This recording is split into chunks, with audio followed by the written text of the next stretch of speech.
Want more Gators Breakdown? Join Gators Breakdown Plus. Starting at $3 a month, get access to unique episodes, plus a blog, chat room, giveaways, shoutouts, and more. Gators Breakdown Plus is furthering the interaction with fans and listeners like you. Head to GatorsBreakdown.supportingcast.fm to join Gators Breakdown Plus today.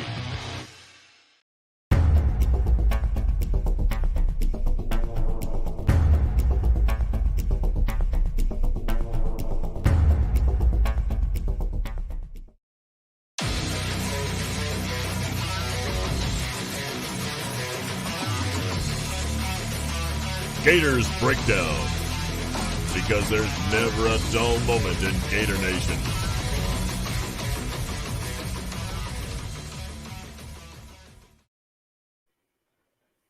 All right, here we are again. Another Gators Breakdown thought of the day. Like I said, we'll try and do this a lot, probably not every day. Wasn't even sure I was going to be able to get today on. I got some construction going on in the house. So if you follow me on Twitter, you know I've been kind of waiting. I thought they'd take a lunch break, but maybe they did just pretty late, an hour late maybe. So I thought I'd get this out earlier today, but that was not the case. But of course, first chance I get right here.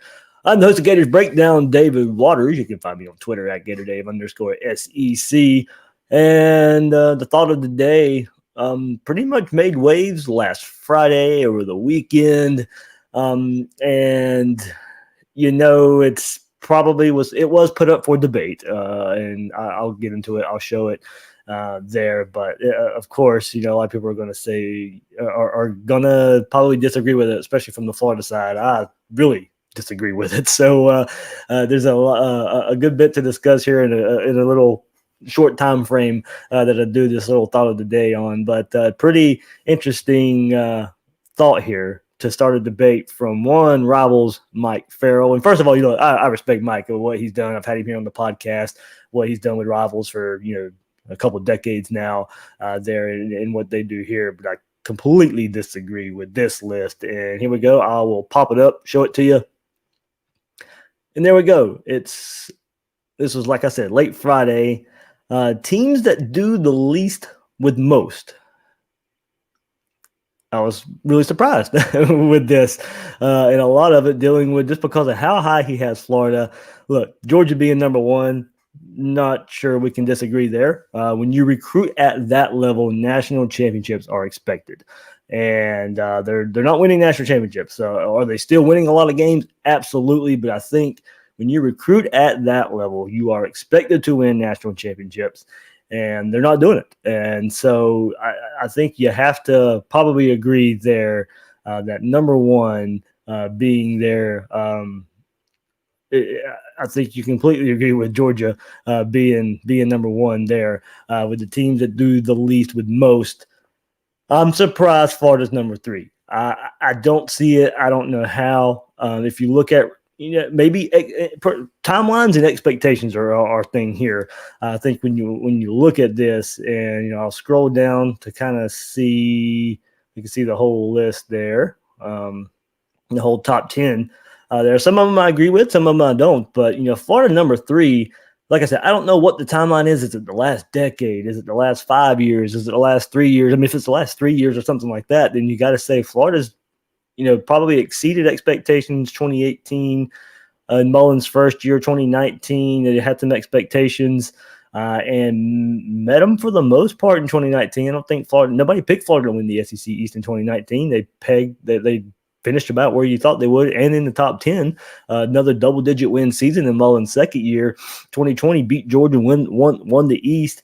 Maybe the 8-4 record plays into this a little bit in 2020. I'm not sure there, but I just don't see how.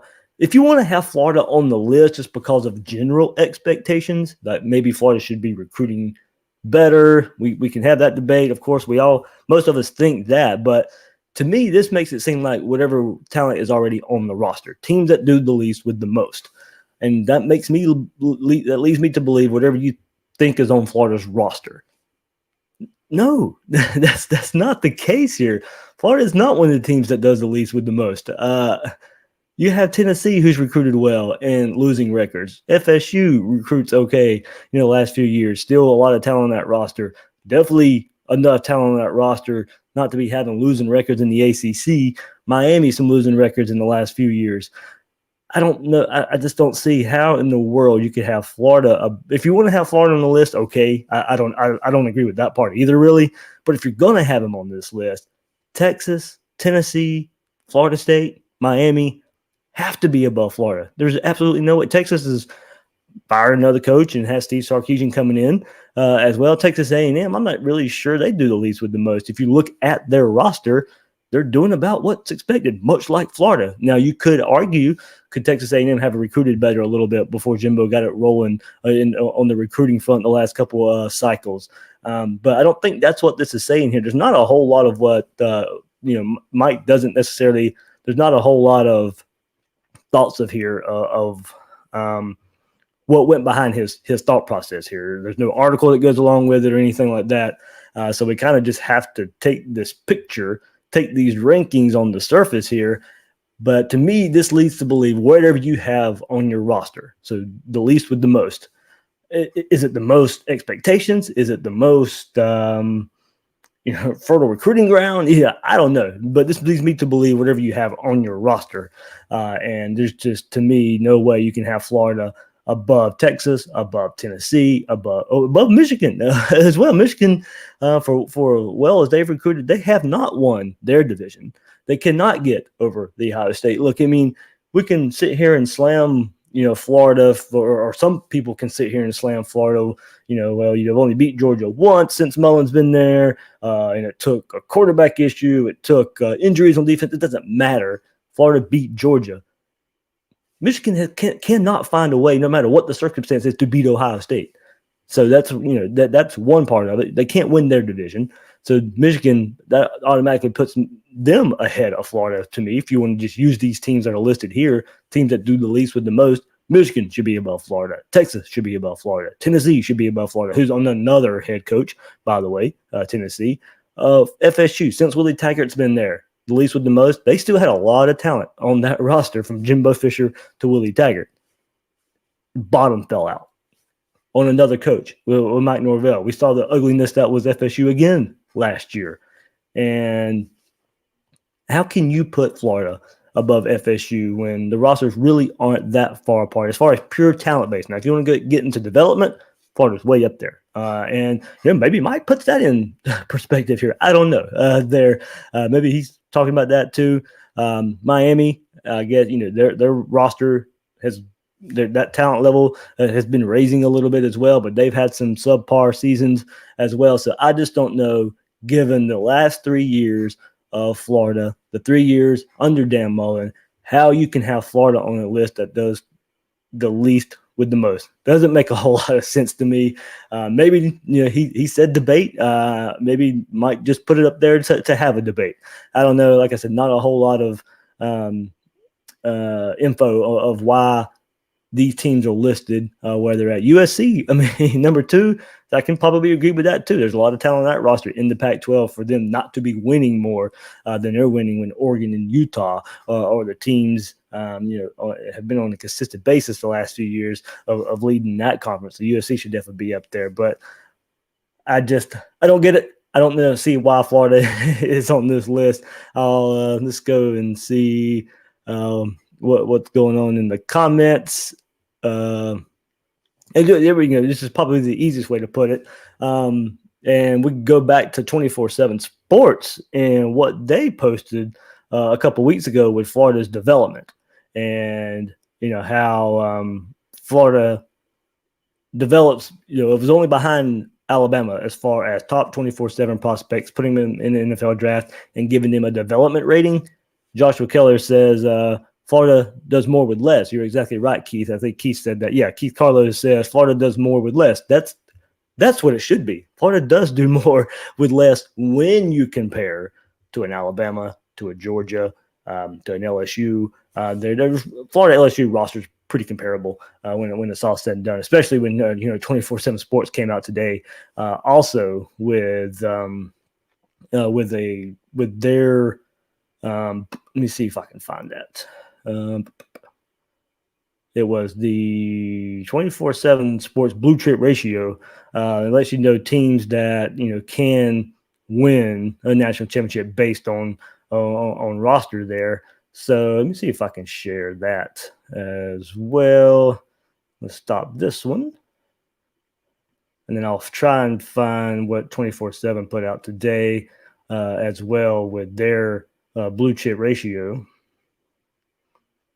And there we go. So, yeah, there's a blue chip ratio from 24/7 Sports. So you see Alabama, Georgia up there. That's why Georgia is number one on Mike's list right there. A blue chip ratio of 80%. And, you expect to win national championships with that type of recruiting. They're not winning national championships. Alabama has won one of plenty recently. Ohio State has won one recently. Clemson won recently. LSU recently. Georgia's the only team up there in the top five right there that has not won a national championship recently there. So that's why you have them who does the least with the most. But you look at Florida there, 66% a blue chip ratio. They're basically tied for fifth there. So I think that's where you can kind of say, Florida's not on the level of those other teams, but are competing in the top 10 with those teams.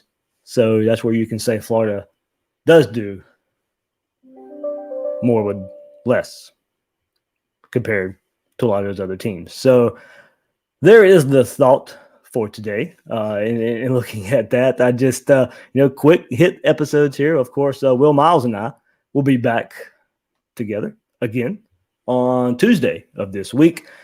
Preseason magazine time. So the episode, one of my favorite episodes of the year, all these preseason magazines coming out in the summertime. We dive deep into the Athlon magazine. We dive deep into the Lindy's magazine, what they have to say, where they have Florida ranked, what opposing coaches have to say about the Florida Gators and Florida Gator staff as well. That's my favorite feature of those preseason magazines. We'll have plenty to discuss with what coaches thought. I'm going to go back to last year and what those coaches said, or some of these coaches. We don't know who they are. They're anonymous, to keep them anonymous. What they said last year compared to what they're saying going into this year. That'll be pretty interesting there. And then Braden Gall from Athlon will hop on Gators Breakdown next week. So next couple of weeks, preseason magazine heavy here on Gators Breakdown. I'll have some more thoughts of the day throughout the week as well. But that one I hit on this week or today of the teams that do less with more. Florida shouldn't be on that list. Florida should not be on that list. So, all right, that'll do it for the thought of the day here. I am David Waters. You can find me on Twitter at GatorDave_SEC, and I'll holler at you guys and girls later.